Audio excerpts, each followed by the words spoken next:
Hello and welcome to Talkin Baseball. We're going to preview the championship series. We have to give out the flowers first to Seattle and the Milwaukee Brewers. The Go Cubs go to Cancun. Let's talk ball. that was tough. It's tough. Abner Uribe. Joey Ortiz. Oh, did you catch it and throw it back? Wow. Hello, and welcome to Talkin Baseball, presented by SeatGeek. Use code JMPlayoff for 10% off your playoff tickets and all of our special postseason playoff editions of Talkin Baseball are brought to you by T-Mobile. However you enjoy the game, checking out stats, streaming on the road, T-Mobile, they got a stadium that's going to be hosting some games. If you've ever had a cell phone, go check out T-Mobile. Head over to T-Mobile.com/network. I am Jake Storielli. That is Trevor Plouffe. Rob Sirocco producing. Dalton Feely on the live stats, getting us ready to preview these two championship series. Trevor Plouffe, how are you? Jake, I want you to shush your mouth for a second. I need to say something to everybody that's watching right now. Happy freaking birthday. I had no idea. How is that not in my phone? Crazy. I got a happy birthday text from Rob and Dalton in a chat you're in. No, you didn't. Yeah. It's okay. It's okay. I had a long day. It's all right. Okay. I apologize. I learned literally 30 seconds ago it's your birthday. I love birthdays, man. I love you. So happy birthday. Thank you. I love 36 years old, you told me. Yeah. The last good birthday. It's the last year of your middle 30s. Everything after that's horrible. You'll still have a good life, but birthdays, it just means so much less. Yeah, it's the dark thoughts creep in, which that part's tricky. But dude, I feel pretty good. I still look young when I want to. You do. Only my hair sometimes when water gets involved, it's a little thinner than it used to be. Nutrafol. But thanks to everyone. Wild little life. The most viral thing at our company this weekend was a guy sitting in a chair. I thought that was amazing. It wasn't scripted. That's why it was so good. He literally just sat there for 5 hours, 9 minutes. I can't do that. There's no way. If you were like, sit there for 5 hours and 9 minutes and we're going to give you X amount of money, it'd have to be a lot of money. And then I don't know if I could even do it. Yeah. Yeah. And Justin Pennick, if you missed it on social media, it went crazy viral. He, the whole 15 inning, 5 hour, 9 minute Mariners-Tigers game, he sat in the chair and watched it. And the world really seemed to appreciate it. He got a lot of love on the internet.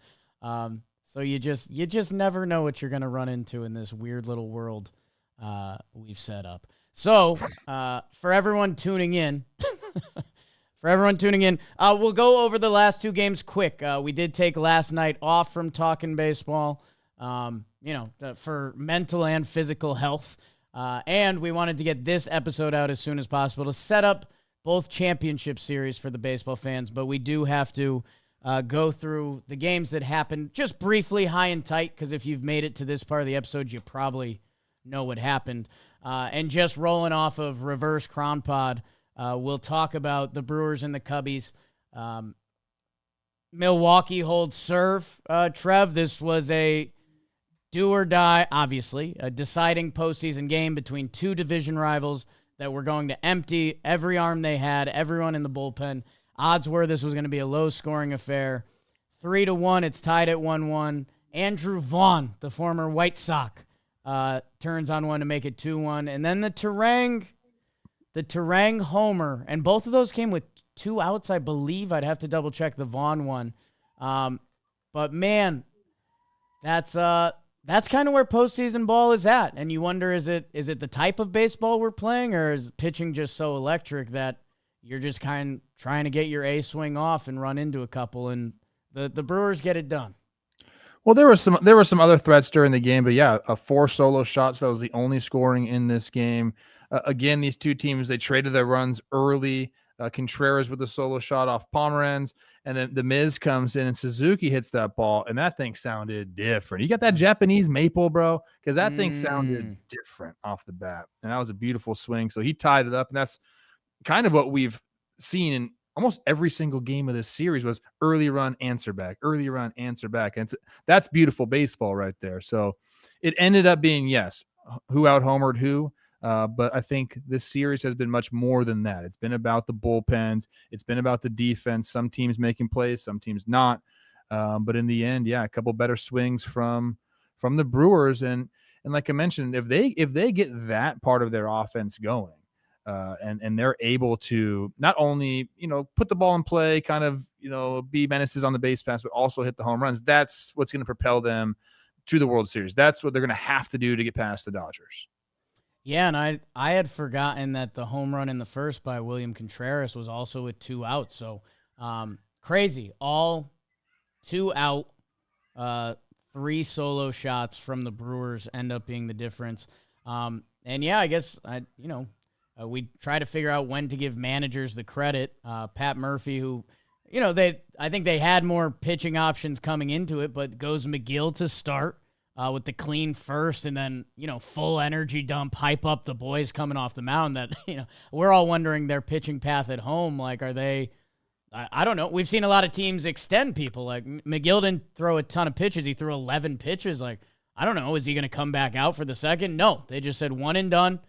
Get through that. They handed Mizorowski, man, 4 innings. The story of this kid's season from, wow, look at this. Is he better than Skeens? To, wait, he's an all-star? Is that rude to everybody? To, oh, he's having a limping second half. Is he going to be a part of their plan? To him in the biggest game of the season, 4 innings pitched, only the 1 earned run to Suzuki. Yeah, he's shown some resiliency. There's no doubt, especially that, I believe that was that his first batter he faced. It was a 1-0 fastball, and the first batter he faces in the game. Then he settles down, as you mentioned, goes 4. They kick to Ashby for 1 out. Then Chad Patrick, who I have some notes on him from Inside Edge. I saw a tweet and I copied it down. He's been absolutely filthy for them in that role.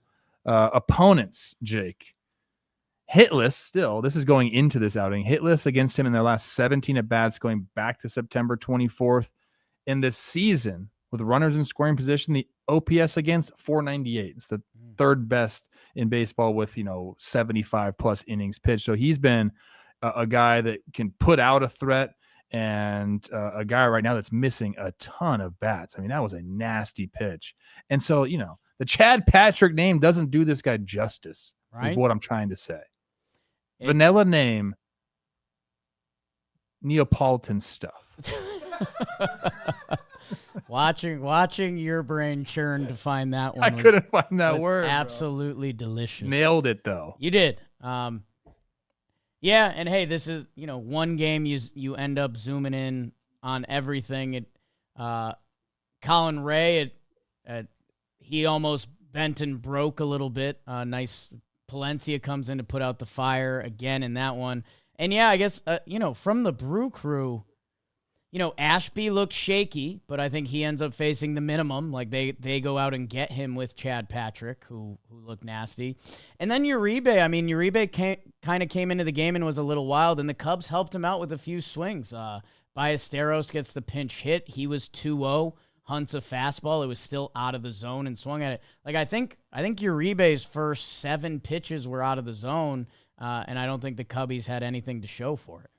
Yeah, Contreras came out early with him, which I thought was really good, just to settle him down. But yeah, I mean, look, the Brewers did just enough. The pitching, both the bullpens were lights out in this series, and that was kind of the name of the series. And the Brewers just, especially today, it was just the solo shots. You can't be mad at yourself as pitchers. You got to look at yourself in the mirror as an offense. Their bottom part of the lineup for the Cubs didn't produce enough to turn it back over to their guys. That's the name of the game. When you're not going well, it's typically because the bottom half isn't getting on for the guys at the top. And those guys, when they're getting up, they had 1 solo shot today, but that was it. Yeah, PCA drives one the opposite field that he's obviously feeling it right now. He's not playing like he was earlier on in the season. That he pokes that ball to left center. I think it was a 2 out of 30 ballpark homer. We looked it up. That you can't fully play that game, but what would that have changed for him? What would that have changed for the momentum of the game? Because I believe that would have tied it at the time. And yeah, I mean, when you're zooming in this much, I mean, it's unfair to this beautiful sport. But like, I think Kyle Tucker had 2-2-0 fastballs that he didn't swing and connect on. In a game like this, that's kind of the stuff you're banking on. Yeah, he had a 3-1 fastball he missed as well. I think it was in this at bat right here, and then he gets that one down and away. I had a question for you. It was the bottom of the fourth. This is when Vaughn hits the solo shot to go up. They showed Imanaga warming up, but they stay with Ray, and he ends up getting Contreras and Yelich, and then Vaughn gets him. Then there was that whole kind of – so I guess number one, I know hindsight sucks, and they're up 2-1, but like, is Imanaga – in there for you in that situation? And then number two, in that same inning, it was Free gets on right after the solo homer with an infield knock, which is like, typical Brewers. They can beat you in a bunch of different ways. And then Durbin hits that ball in front of PCA. I thought they might send Frelick right there, and they didn't. And I'm wondering, I guess I just wanted to see that play out. I wish they would have sent him, because they end up not scoring. Palencia comes in, gets Ortiz to end the threat, but that was an interesting play. I think Bob was going to show it right here.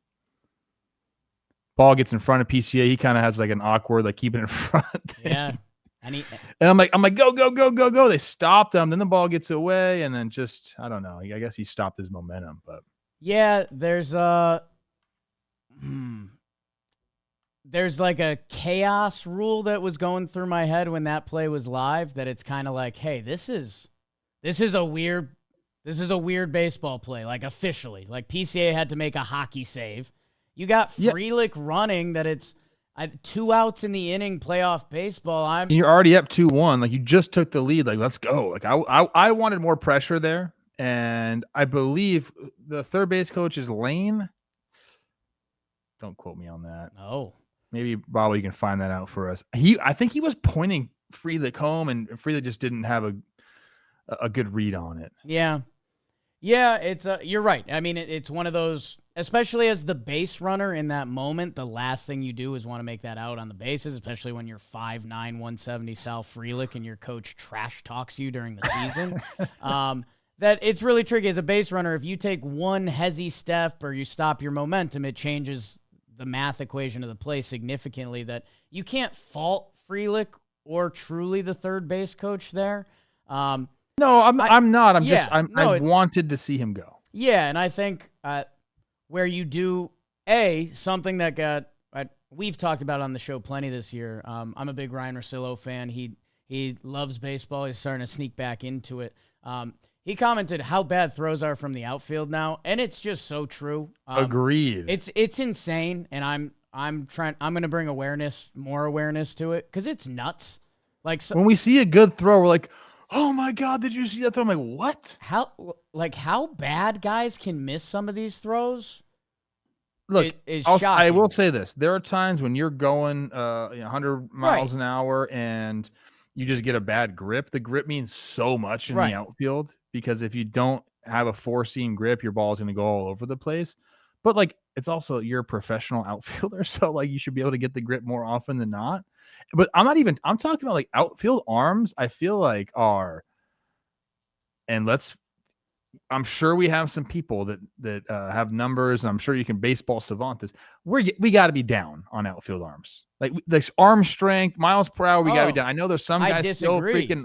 I feel like there's some guys that are throwing it hard, very inaccurately. Yes. Inaccurately is the right word. Attaboy, Trev. But like, guys that have a good arm and are accurate are like, I don't know how, like, who could you point to? So that Acuna? That is, yes. There's a couple, and we can name them pretty good. But yes, I think strong and accurate is so much fewer than there used to be, because guys just used to do more reps. Like, it's just is what it is. And so many guys now transition to the infield on the fly, and like, they do drills before the games, but they're not getting the reps in. Like, who's my guy? Noelvi Marte for the Reds, this year just got thrown in the outfield. Hey, he's got infielder skills.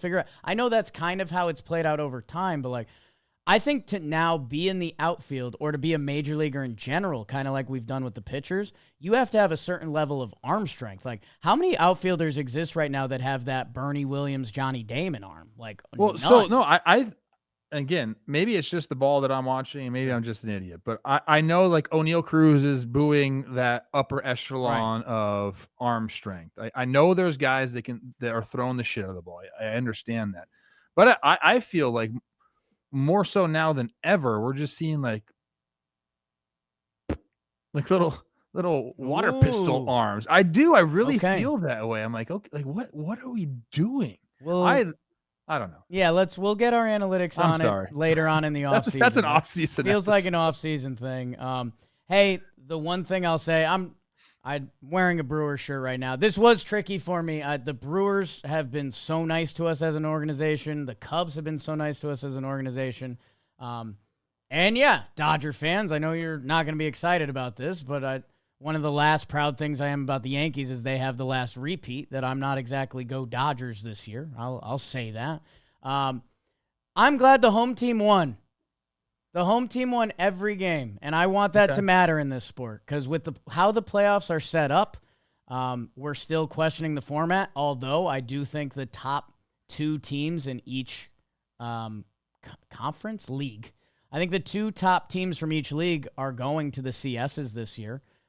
So as we're analyzing this new playoff format, I mean, Brewers were the best regular season team. Dodgers are the best team. I think Blue Jays were the best. Oh, so all the bye teams are in. Yeah. Not Seattle. Not the Dodgers, excuse me. Oh, the Dodgers. Yes. That's right. I just have them automatically as a bye team. So, hey, when you're thinking about the playoff format, we got another year of data here. Hey, congrats to the Brewers. And this is what when they started playing like this, we hoped it worked a little bit. And if they didn't, especially if they lost to the Cubbies, man, it would be a really sad night in Milwaukee. They get their revenge on Counsell. Uribe hangs up the phone on him to end it. That's the new thing. That's the new thing. That's the new thing. We're hanging the phone up, but you don't hang the phone up like that. None of these guys that are doing it have ever hung up a phone like that. Even in the hotel, you're still pressing the button. Wow. And then for the Cubbies, obviously, it's one of the worst nights you can have in baseball fandom. And yeah, your brain just starts jumping to Kyle Tucker questions and other what is going to be next for this Cubs team, who should have a bright future, man. A lot of other guys coming back. They've got a lot of guys on the farm. But I don't know, for what could be 1 year of Kyle Tucker, it's going to be interesting to see how this Cubs year is remembered, and it probably depends what they do these next couple years. Was this the start?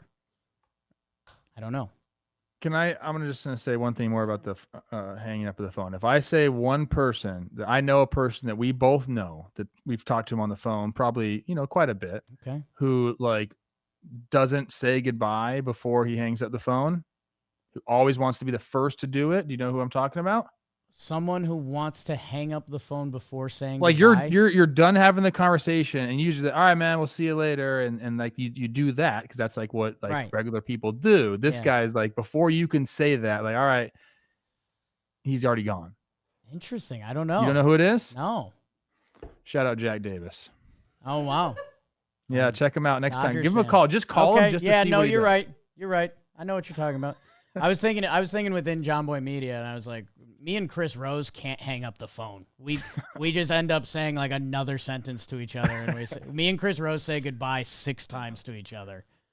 Olivia is she never hangs the phone up. She'll be done talking, but she can't be bothered to be the one to press end. I'm like, oh my God. Yeah. Love you, Liv. Love you, Liv. That's your one flaw. Let's start previewing the other series, and we will start off with the AL as Dalton gets some more NL stats for us ready, because we're doing this live, people. That's where we're at. And it's all brought to you by American Crew, the good people at American Crew. Let's talk about something that should never strike out. It's your hair. If your hair is looking more like a foul ball than a grand slam, it's time to step up with American Crew. I love this American Crew. Give me more baseball. Thinning, graying, or just feeling unruly, American Crew's styling pucks help you make the most of what you have. Fiber will give you the fullness of your hair. Need that. If you're an athlete or guy that sweats a lot, reach for the mat. Need that. Clay for stronger hold and absorption. Trusted by barbers. I have found myself a New York City barber. Shout out my guy, Andrew Zumbo. Shout out. Big American Crew guy. So if you want to feel like an MVP, American Crew is for you. They have so many different things. Check out the forming cream. Whatever you need for your hair, American Crew has it. So if you want hair that scores every time, grab a styling puck and shop American Crew at your nearest Target and walk off looking like a legend. Coach Trev, the Mariners and the Blue Jays are facing off. Some pretty uniforms, East Coast, West Coast.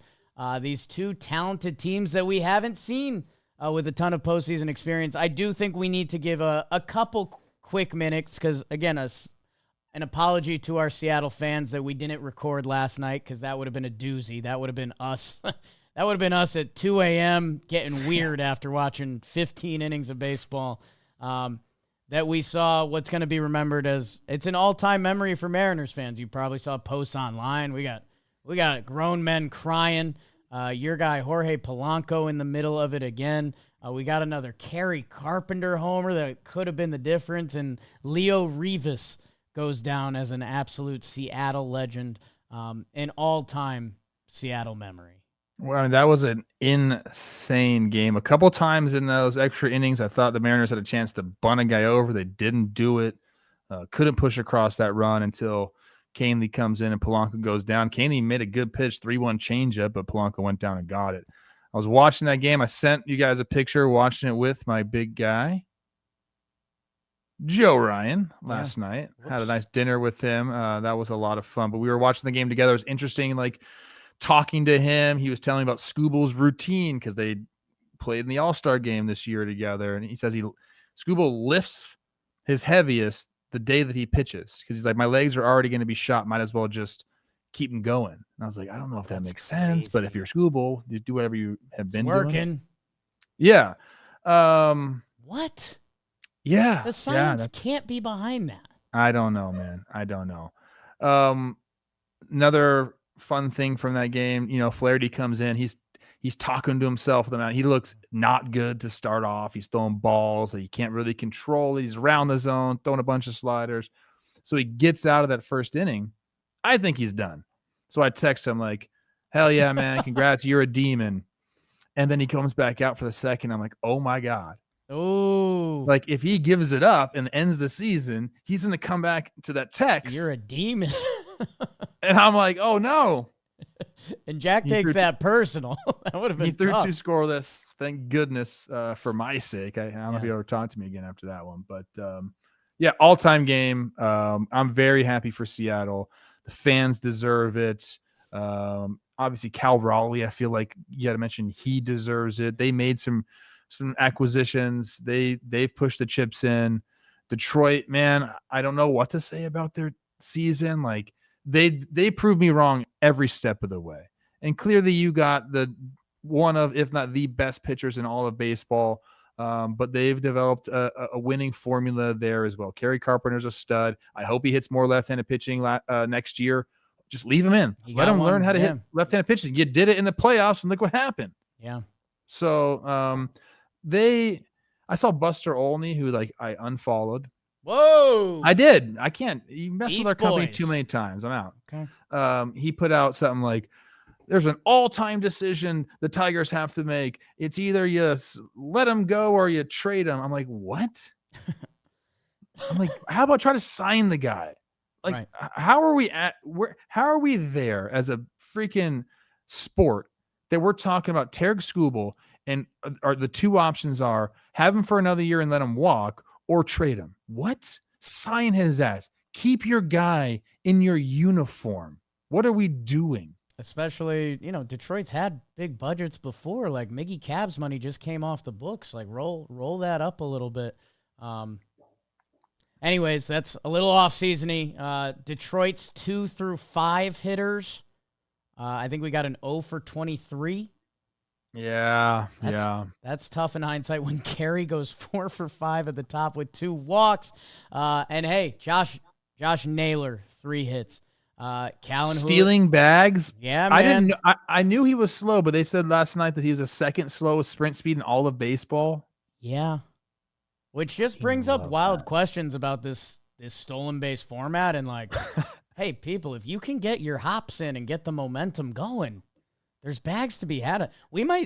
Some team is probably going to go into spring training. I know you joke how teams talk about this every year, how it's like, this year we're going to run the bases better. One of these teams' front offices is going to say, hey, if Josh Naylor's stealing bases, we're all stealing. And it might be beautiful chaos. Isn't that like one of the mysteries of baseball? We're like, okay, Albert Pujols every year stole 30 bags or whatever the heck it was. And we're getting like guys like Paul Goldschmidt, now Josh Naylor. And it's like, we are so analytically driven and we're like so technical with our biomechanics. But then we got these jabronis. No, that was not the right word. Not the right word. Whoa! Exit. Bad word. These guys are not speedsters. Right. Like, we can't reverse engineer what they're doing and have an average runner steal 70 bags. I feel like we could, but you're not paying attention enough, guys. Please don't ever clip that I call them jabronis. I do not mean that. That I'm so embarrassed I said that. You're okay. Thank you. In the speed realm, they're jabronis. I mean, I'm a jabroni too then. I was slow as shit. You know what? I texted Braun, sent me a picture. It was him and Molitor tonight. It was Ryan Braun. It was Paul Molitor. And he sent me a picture of them together. And I said, hey, Kittredge is a 1.9. Ask Molly if I would have the green light. And he said, no. So I'm slow. You're slow. Well, that's your ALCS preview. No. Congrats to Seattle. The fact it's working up there is awesome. And again, history being made, seeing them in a CS. Detroit, you guys kind of know your questions between the lineup and pitching depth. A lot of heroic performances out there. Kind of turned into one team had to win, if we're being honest, a little bit. It was George Kirby versus Kerry Carpenter. That was the entire night right there. If he kept them in the ballpark we were doing good, he did it. Gabe. Let's go on to Toronto and Seattle. The 1 seed versus the 2 seed. The Toronto Blue Jays in Toronto will be hosting. It starts tomorrow night. We'll be live streaming and then recording after.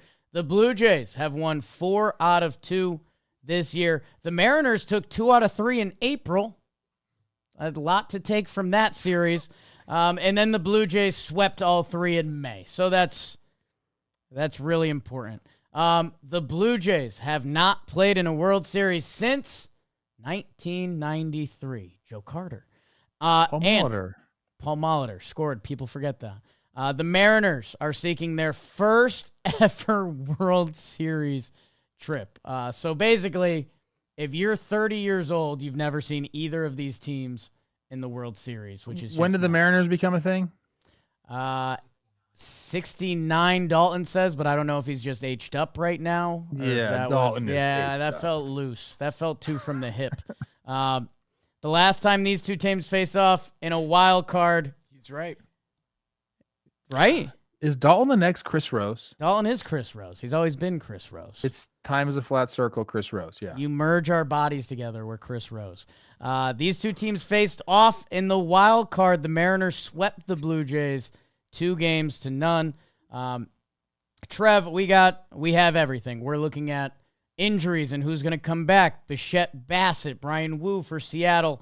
I guess I know sometimes you and me get lost because we're both wordsmiths, but where do you start with this series?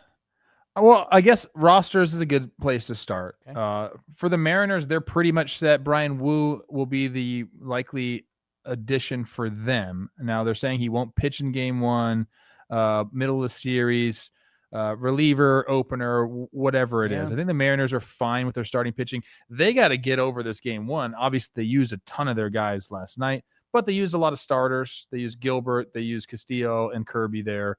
But that's a lot of innings to cover. To only have one off day, come back.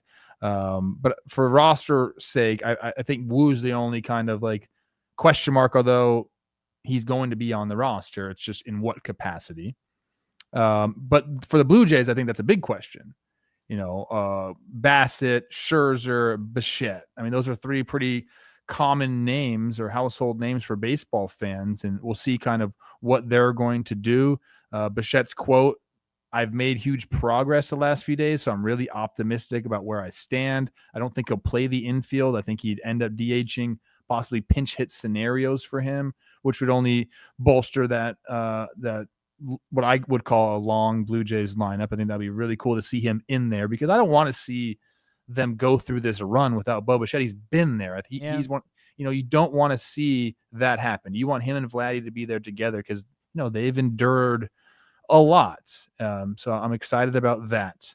I think that's kind of where I'm at for Bassett. Schneider on Bassett and Scherzer. The quote is, they're both feeling good. They're definitely ready and available. It's a different format, 7 games, 3 in a row, all that kind of stuff. We could see them being a part of it. So looks like all 3 of those guys will be on the roster, which will be, a little bit different from what they had in the divisional series. Yeah, it's funny. I just jumped to, I was going to be like, Bichette, I wonder, he could maybe be their DH versus lefty, because they've been throwing Santander out, but you could have Springer out there. And then I was like, wait, Seattle doesn't do that. Seattle doesn't have those. So he's probably... They might not throw a lefty the entire time. Their lefties have been getting smushed. Yes, like when you say smushed a lot. I was surprised seeing Seattle's bullpen. I thought it was going to be a little more worked. That they got through that series okay. Like game 1, Bizzardo's probably out. But you're right. The way they juggled that game 5 there, I thought they might be more penalized. But that's the other thing here. Toronto gets a little more rest. And again, as we're doing the rest versus rust stuff in baseball, we've got top seeds advancing again. So maybe the rest is worthwhile. Man, I guess zooming out a little more, and this is very generic, but it's a little bit hitting versus pitching. Like, not to be rude to Seattle has guys in their lineup, and Toronto obviously has guys that can pitch the ball. And Savage, like, what does he do in his next start? Because that could become a household name real quick if he goes no hit again in the playoffs, like crazy. But I'm just so excited for all these Seattle righties that we've looked at for years, and they've gotten another. They've gotten another season out of them. I was looking at some of our preseason stuff, and we were kind of giving them, oh, okay, and this is going to come off wrong. We were kind of giving them a Pittsburgh speech of like, hey, all of your pitchers stayed healthy the year before. Like, you don't know how often you're going to get that. In a way, they did. Woo's banged up. But, like, they are here on the biggest stage in the American League. They made the big moves at the deadline. But I want to see this Toronto approach that's clearly different than a lot of teams. What's that going to look like against all these Seattle Mariners pitchers? I'm sorry, I'm looking right now. They haven't played since Wednesday. Yeah, they've had a ton of off days. Okay, that's a bit of a break. For some reason, I was thinking Thursday, but it's Wednesday.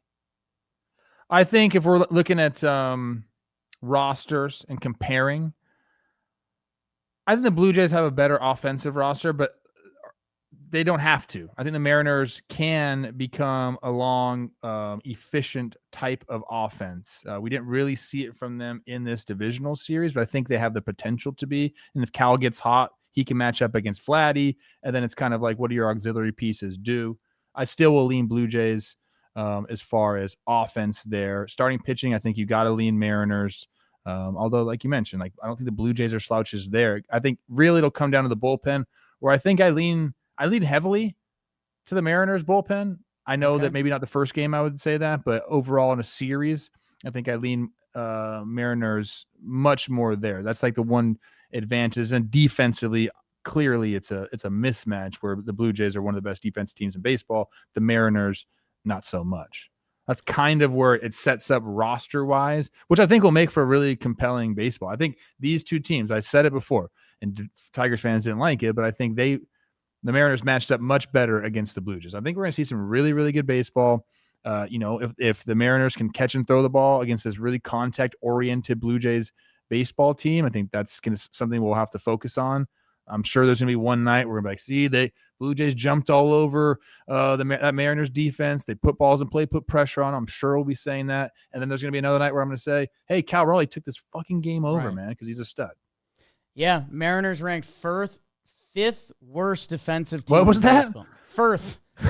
That's an island country in a remote part of the world. the Mariners ranked the 5th worst, aka first, defensive team in baseball per StatCast. And hey, I don't want to put this too spooky out into the ether, but if defense becomes the separator in this series, because we're going to see a lot of electric arms, we're going to see a lot of good bats. If defense is a separator, it's kind of what I've been saying is like, that would be great for the future of baseball, because we spent 5 minutes talking about how outfielders are struggling throwing to home or struggling to throw to bases. Like the other part of that PCA play where I said there's a general like baseball panic rule that base running should include. Like PCA didn't get the throw to second there. The longer this series goes, the more Toronto and those bats get a look at them. And if the defense comes into play, it feels like it starts to favor them. Yet at the same time, this is where we start talking all over ourselves, because, you know, if you start getting more looks at the bullpen, and that's Seattle, it could start easily going their way. People in the chat are saying that they're reporting that Bo is not going to be on the roster. Yeah, there's a Sportsnet article that just came out with a video here. I got to put up right here. Shout out Sportsnet. And Bo rounds bases. That's very it's a knee thing, right? That's one. I like the cutoff. I knew you were going to say that right away. I was like, Jake is H-drop. You watching on the YouTube? That is a cutoff T-shirt. Oh, and yeah, he round second. When did this video come out? Adults tapping in. So this happened today. I believe Toronto reporter Keegan Matheson was talking about it. So Bo ran today and they're testing it, and he reported that he was uncomfortable. They were still yet to make a decision, official decision. I guess it must have come out pretty recently via Sportsnet that he's not going to be on the rosters. The roster comes set tomorrow morning, I believe. Okay. For the ALCS. Is Scherzer for sure going to be on the roster? No, but it was just the expectation of that Bassett and Scherzer, like, they should be good. They're still manipulating what they want to do in the pen. Like, he could be. They're more excited about Bassett being back. Yes. Pretty wild. Could this be a Bo Scherzer decision? Things you think you might never have to decide going into a playoff series. Yeah, that was tough video to watch, and I don't know what you do, and you kind of saw it while I was doing it live. Like, his only role would be the DH versus lefties, or pinch hit versus lefties, or like just in a goddamn emergency panic, season's on the line, send up Bo Bichette. Which, hey, that's not a bad guy to have in that scenario. But if you've got other guys, especially pitchers that you might use or you might need to eat it one day, I don't know. Yeah, you know, if he had been playing and this happened recently, a la Harrison Bader, who had like a hot bat, the Phillies ended up keeping him on and probably ended up in the end backfiring because they couldn't pinch run for Castellanos. I don't know. I was thinking maybe they do that, but they ain't doing that. That's not the brand of baseball. And he hasn't swung a bat since when? Since middle of September? In a game, yeah. Say September like you always do. I like September. that. Yeah. Shout out to our laughs from the past fans. Bryce Miller is getting the ball in game one for Seattle. Probably won't be fully stretched out as he's coming on short rest. So we'll see what that does for the Mariners bullpen and everything that's become so important for this series. We think Gilbert 2, Castillo 3, Kirby 4. And then, yeah, for the Blue Jays, Kevin Gossman in game one. And then you Savage, Bieber. And then that fourth starter, that's where things can start getting kind of interesting this series, because Toronto didn't they had a beautiful bullpen day for their fourth starter that ended the Yankees season. I don't know, Coach. I feel like we're in an okay place for this one. Is there anything else that's standing out that you need to get off your chest? I think I'm good. I want to see the stars be stars. I think these two guys are so likable in Cal and Vlad that, like, you just want them both to succeed. And I think if that happens, it's good for baseball. Yeah. I mean, two fan bases that haven't. And they share Canada. So that's interesting because, you know, the Blue Jays are always saying, we're Canada's team. the western part of Canada roots for the Mariners. That's what I've been told, and I don't even know what city that is. Is it Vancouver? There's Vancouver's over there. Hell yeah! I've heard Vancouver's awesome. I need to go to everyone Vancouver. that's been to Vancouver raves about it. We gotta figure out a way to work that in at some point. I'm trying to go to Whistler and go skiing, guys. I need to go skiing so bad.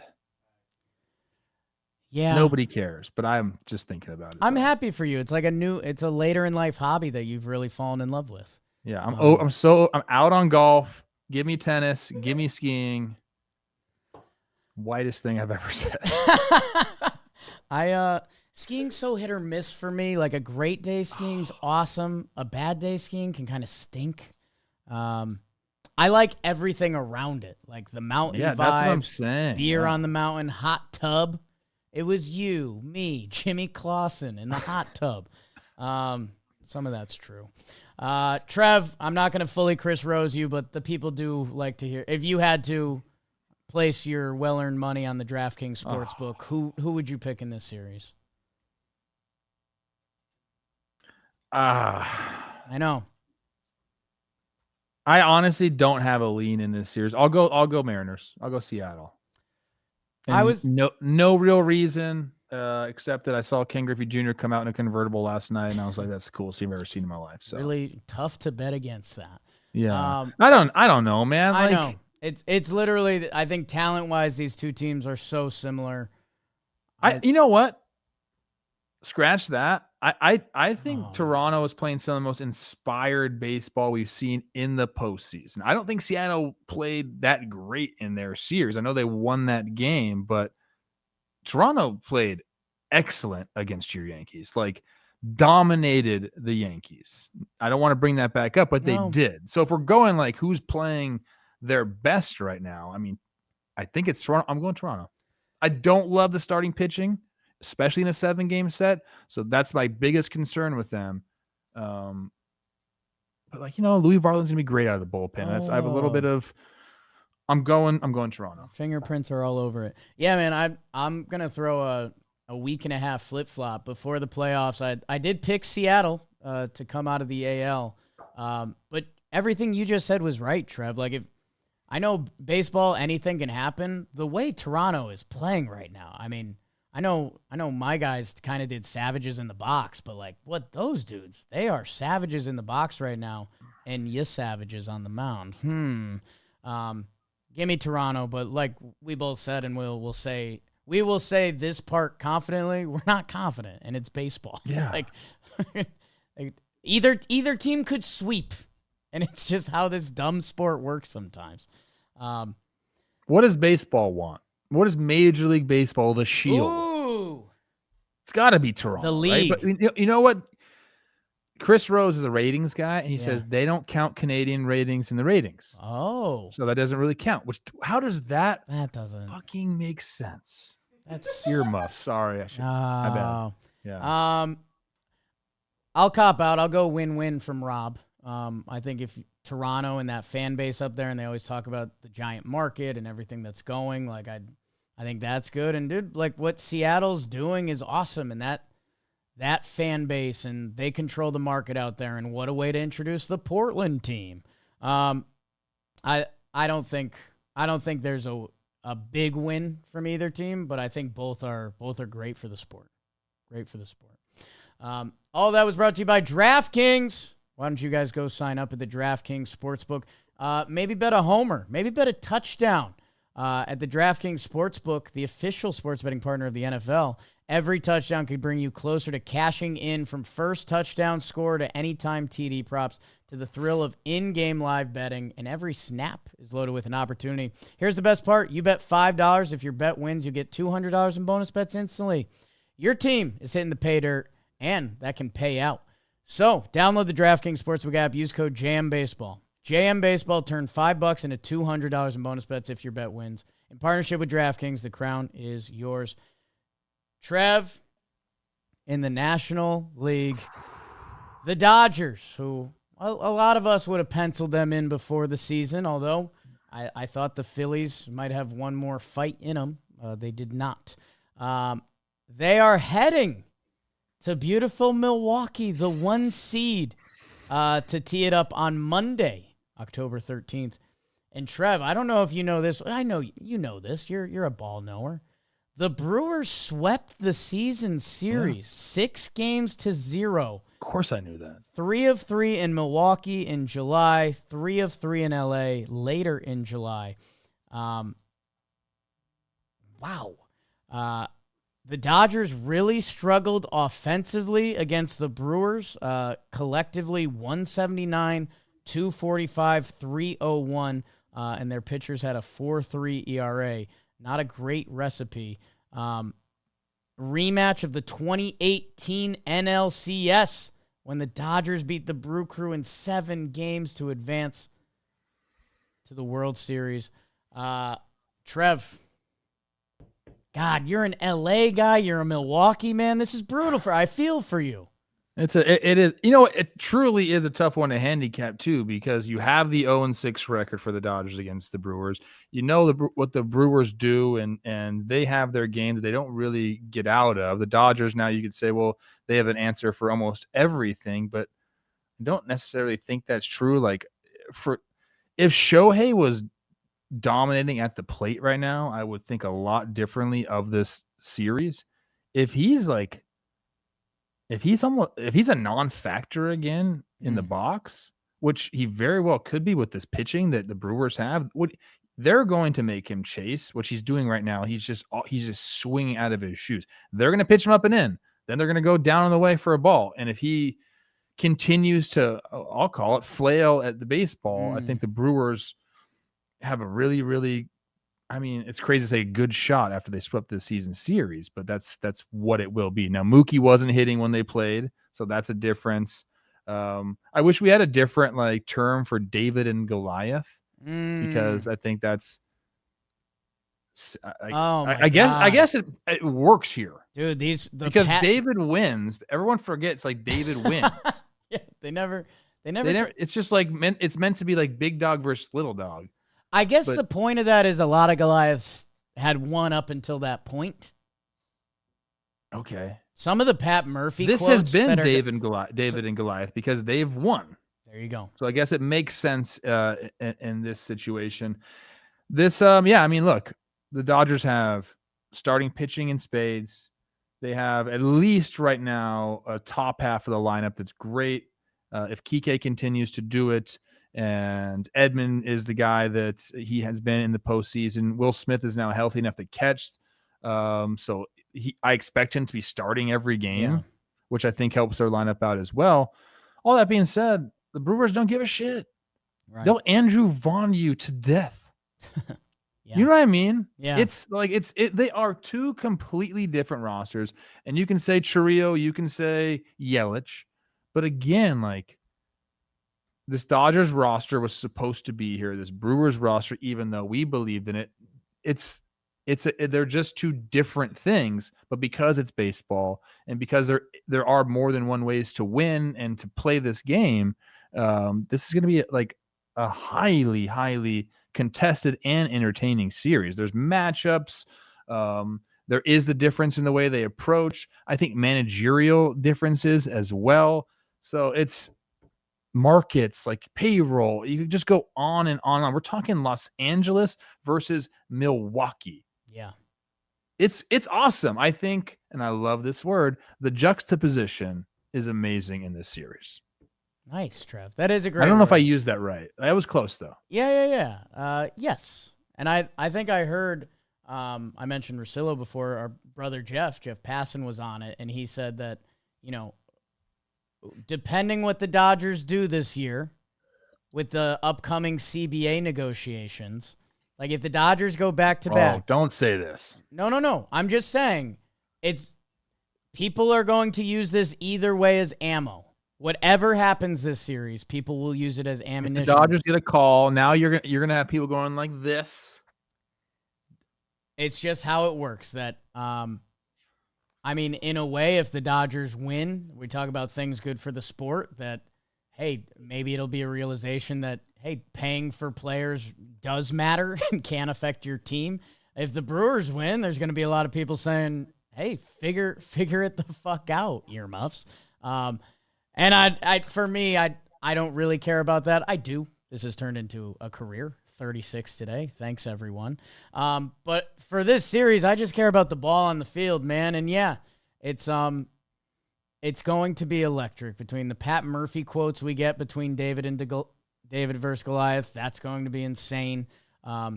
These electric arms that the Brewers have, and that's what they've been having in this year. What's changed the whole formula is that the offense has come with it, and they have those tough at-bats. And Trev, you were on this program in May, I want to say, and you said the Milwaukee Brewers were the best base running team you would have ever seen. And look at they've lived up to it. I mean, Sal Frelick stole second base tonight, and the pitcher just stood there and is like, all right. Like, okay, what was that about? I don't know. Kitcher is just literally like, oh, yeah, whatever. I think that's what relievers sometimes think, though. They're like, well, the steal, I'll just get the next guy out. I don't know. It's insane. I'm guessing Kittredge is one of those guys that plays better with low energy because, I mean, even the way he throws is low energy. And he's like Eeyore. And it's kind of working for him. Like, I don't give him credit where credit's due. Okay, so a little bit this is a good point in our chat right now. They're like, crazy how the Brewers bad X beats. Crazy how the Brewers were the #1 NL team and everyone's still treating them as David. That's true. It's true. And I've said this a lot, and I probably keep saying it. The best thing for baseball, if your team is not winning, is the Brewers versus the Blue Jays, because they have approached the sport differently with a lot of great pitching, but offensively they have approached the game differently and playing what feels like a more pure form of baseball that we, like, core baseball fans have felt this, like, in their stomach for years. Like, hey, I know the home runs are sick, but it feels like we're kind of missing out on some stuff. That it feels like these teams are doing the stuff. So there's that aspect to it. You mentioned the two cities. And let's see. We're doing this all in live time. It feels, well, for what we know about the Dodgers, it should be Snell game 1. Not a bad option. And then Ohtani game 2, which there's a lot of rumblings that the pitching and then that affected his hitting, maybe the day of and the day after. I did note on this show, to give myself credit, that Shohei's first at-bats when he was pitching, he looked really sweaty. Like, sweatier than you want to be when you're hitting. That's just a little Jake-alytics coming back. Put that in the Rockies binder. If anyone knows sweat, it's you. Put it on a shirt. So that's what they will be opening with. Well, and that pushes Glass now back, and we'll see if there's any funny business. Does that make him available for game 1 to pitch again? The old Patrick Corbin, seen that. And that Yamamoto guy. So, like, the Dodgers are here, but we saw a lot of those starters pitching out of the bullpen too. So how are they going to juggle that? And Milwaukee, game 1 might be on the fly. Do they go opener? Do they go Quinn Priester? Freddie Peralta would be lined up for game 2, and he's been their guy. Jose Quintana coming back. Is that confirmed? Not confirmed yet. Rumor mill. So we'll see. That's one of the questions that's going to be on the Milwaukee side of things. And as we saw today, like, they are in that. We saw it with Cora. We've seen it with a lot of baseball teams that when you're pushing the right buttons, and a lot of it ties into the buttons you're pushing. Like we talked about Chad Patrick today.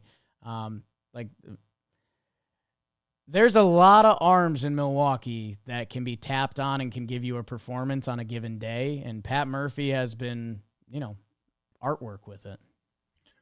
I mean this in like the most respectful way possible, because I actually do believe in this. The euchre effect is a thing. Whoa. Like playing for your guy. And I've talked to a few guys who, in euchre's last year, they blow it in the playoffs. Right? Last year, Devin Williams. Yeah. Passes away. Lonzo. And now he's like, there is some sort of motivational factor there where you feel like you're playing for something a little bit bigger than just yourself.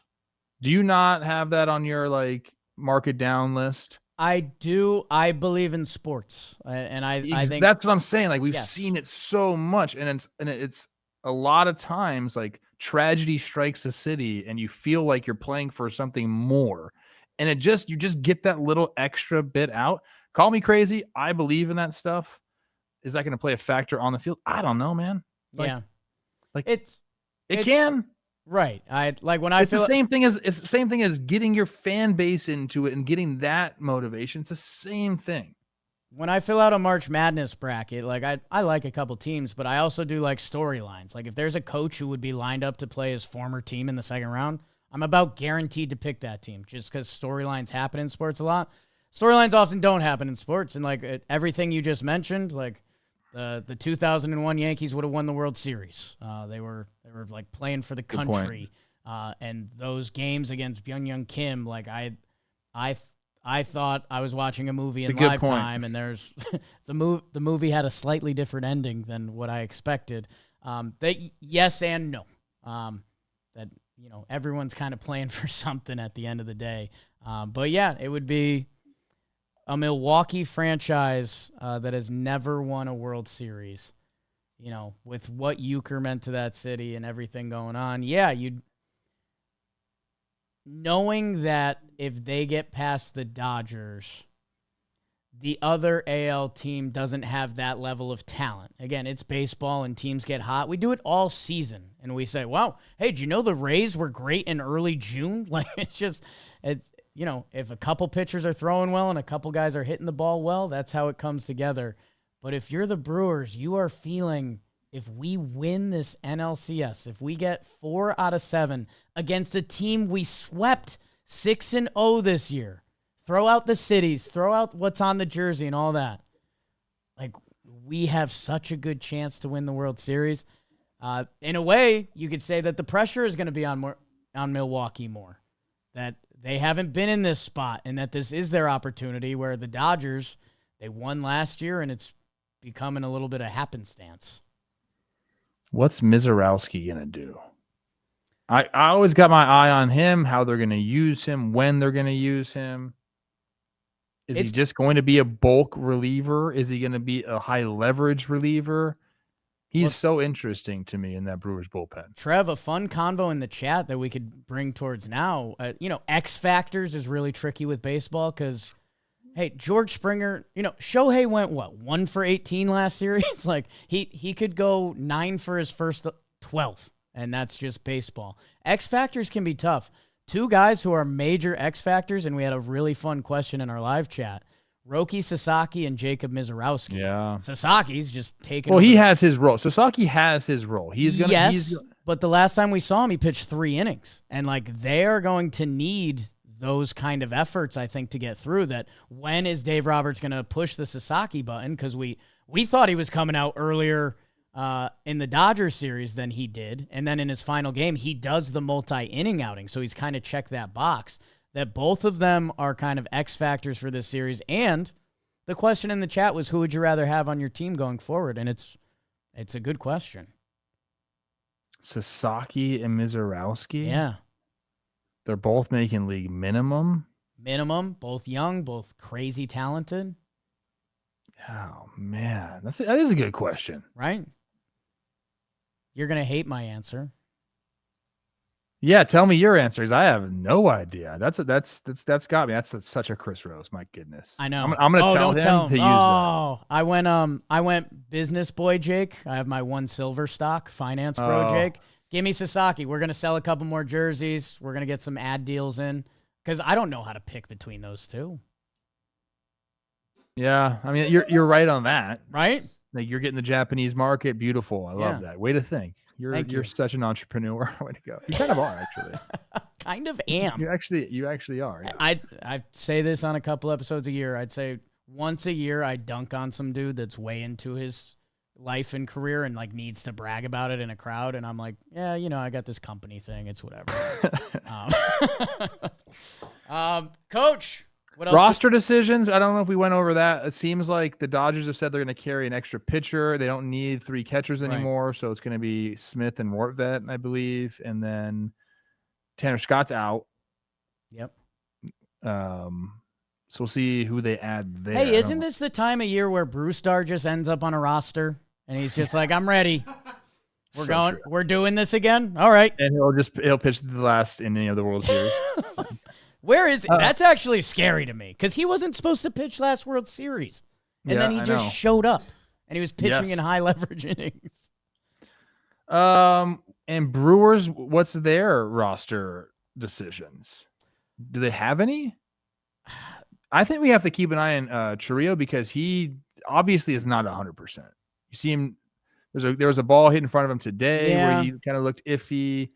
Maybe they have a day off tomorrow, so maybe that helps him out. I'm curious how that's going to play because, look, he's batting leadoff. You're going to want him to take the extra base. All these things that matters. A full, healthy Churrillo is a weapon, and if he's going to be 75, 80%, that's different. Yeah, Dalt just showed Rhys Hoskins like he's kind of floating around. DL Hall, Tobias Myers, I think, for Gasser maybe. So yeah, they've got a couple. Gasser was in the pen this series. Well, no, I'm saying they could maybe move in like a Myers or someone like that if they wanted to make that move. Another lefty maybe for Shohei or something like that. Not sure. Man, the Brewers. If you told us this year was happening, we probably would have told you Rhys hit 40 or something this year. Instead, Andrew Vaughn has turned into a better version of Rhys Hoskins. That's crazy. Yeah, exactly.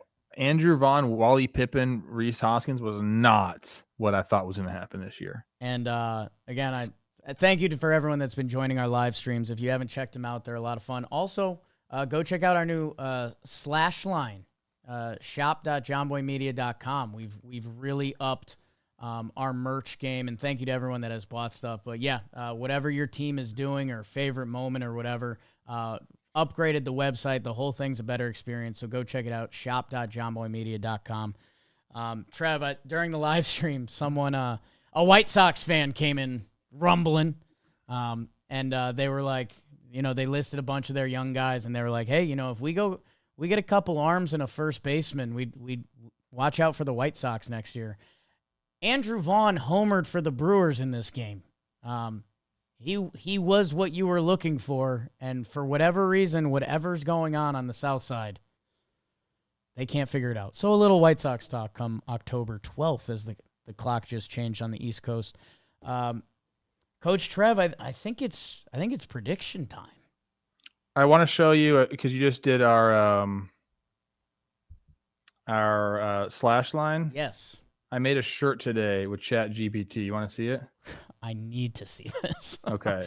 I have to redo it because I couldn't find it. But you are hitting all of my buzzwords right now. Dude, I'm sitting first of all, I'm watching Isla's soccer game. I drove to Santa Barbara to watch her soccer game. It was halftime, bro. This is sick. I want this on a shirt. Okay. People, let me know. Oh, I clicked off, or I don't know if I did. Can you see that? California Otlani? Yeah, because LA in the middle? Yeah. You want that. Are you in on that? I'm hype. I think we could do a license plate series. Sarah, what's up? I'm like the newest designer. License plate merch That's series. good, isn't it? I liked it. I liked where you're at. Just at halftime of the Lil Kicker soccer game on wrestling with ChatGPT. Oh, dude, I always am polite. Right. I say please. You've seen the movies. You know where this goes. Okay, good prediction. I agree. I agree with you. Oh, prediction. You go first. I don't know. I'm going LA. They're so talented. Jake, you're not supposed to say that. I'm going LA because I picked them preseason. But that's good. This is what the Brewers want. They want us to not pick them. But I thought the team that could get in LA's way was going to be Philadelphia. I just think the Dodgers probably love that they went 0-6 against the Brewers this year. They don't care. Okay. I don't think it matters. They were a different roster. Yeah. It's completely different right now. They sleptwalked through the entire season. Right. They did. Whether you want to admit that or not. I mean, Mookie was a shell of himself until September. And they dealt with injuries. They're the best version of themselves right now. Yeah. And everyone hates my shirt idea in the chat. No. Come on. I quit.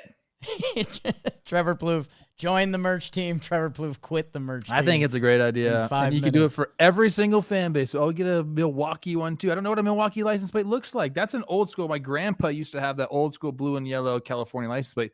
Obviously, it's not that anymore. It's like white with like a red cursive. the red California. letter It there. sucks. Oh, wow. Yeah, get A out. license Get out. plate action here. We'll rank all 50 license plates to wrap up the episode. You call him Chris Rose questions because he's, baseball today, he loves to feed you what will happen, and it's a sport that just doesn't work like that. Either of these teams can win. Like I unabashedly said, and Dodger fans don't care. They want to hate me anyways. Brewers, if not now. And dude, they won their first postseason series since 2018, which is just crazy. Interesting. I mean, hey, good teams, fun matchups. No loophole, no comma, 86 wins, and I think these are the 4 best teams from the two leagues. Can I give it like a little bit of inside info? I don't even know if I'm supposed to share Here we this. go. I want to make sure. Joe Ryan's working on a cutter. Joe Ryan is awesome, by the way. Joe Ryan's we had such a good time. We're like best friends. I'm like, Liv, I'm almost 40. He's 29. That's just so that is my nice. secret. I have like a couple like younger friends I hang. Yeah. I steal their Is life. he your out of them. blood bag? Are you getting blood from him? I would. You would. I would. I don't really do that, people. Just relax. Okay? I'm a mentor figure. the He asks me all rumors, sorts of yes. questions. I give him good advice. Inside info. There's somebody that's set to throw out the first pitch of the NLCS who's a good friend of mine who maybe I already mentioned on this show. He wore number 8 for the Brewers. Get the crowd going a little bit. Okay. Crowdy Tellez himself. Anything else? Anything else you got, Coach?